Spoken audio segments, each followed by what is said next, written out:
Polytechnic State University at San Luis Obispo is working to diversify their campus by deliberately slashing the number of white students. Here now to weigh in on this is a student at Cal Poly and a campusreform.org correspondent, Roberta Martin. Roberta, thanks so much for coming on this morning. We appreciate your time. This is classic reverse discrimination. You're welcome. What do you think being a student there? Yeah, well, I mean, by saying that their goal is to limit the number of white students to 40% of the campus population, they're essentially saying the most important aspect of our campus community is whether you're white or non-white. And not just creating division where there doesn't need to be division and where there hasn't been division previously. One of the great things about Cal Poly is that it is such a fair, merit-based admission system. And that's something that we can all be proud of and rally around, because it means that everyone is an academic equal at our school. And we can all view each other that way because we're all admitted under the same academic standards. And then to bring race into it and make that such an important qualification really just divides us unnecessarily, and it creates divisions where there weren't any before. And it clearly now is no longer going to be a merit-based university. If they're moving towards a race-based admissions process, it can't be merit-based. You can't be both at the same time. It doesn't happen. Yeah, no, it's extremely unfortunate, especially because Cal Poly has stayed away from these identity-based politics in the past.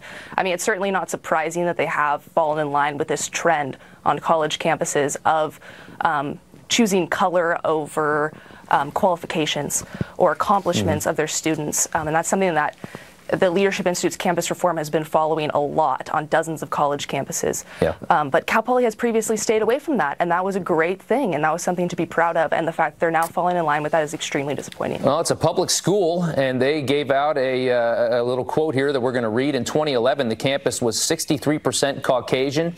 In fall of 2017, it was less than 55%. Applications from underrepresented minority students doubled between 2008 and 2018. Progress is being made, but there is still much work to do. What do you say in response to that? I mean, whenever progress is defined as limiting the admissions of a certain racial group, I mean, that's racism. I mean, you can call it diversity, you can call it inclusion, you can call it quotas, you can call it whatever you want. But if you're admitting people on the basis of race, that's racism, and that's something that no public school should be doing. Real quick here, just to let everybody know, there was a 2016 affirmative action case that went to the Supreme Court, and the affirmative action people won the case. It was a 4-3 vote. Justice Anthony Kennedy was a swing vote in that case. If Brett Kavanaugh is confirmed, that could change votes like that. Do you think that'll happen? Do you think that'll go back to the Supreme Court? That would be fantastic. I mean, I know that Cal Poly could certainly use a change. I know that President Trump has expressed that he would like to see less affirmative action and that he has kind of rolled back the Obama administration's policies regarding that, which is fantastic because, honestly, it just creates division and it creates a dividing line among students, and it's just unfair to students who work hard to get into a merit-based application system. So it would be great to see that rolled back. We'll see if that fight comes up again. Thank you so much, Roberta. We appreciate your time. Thank you for having me.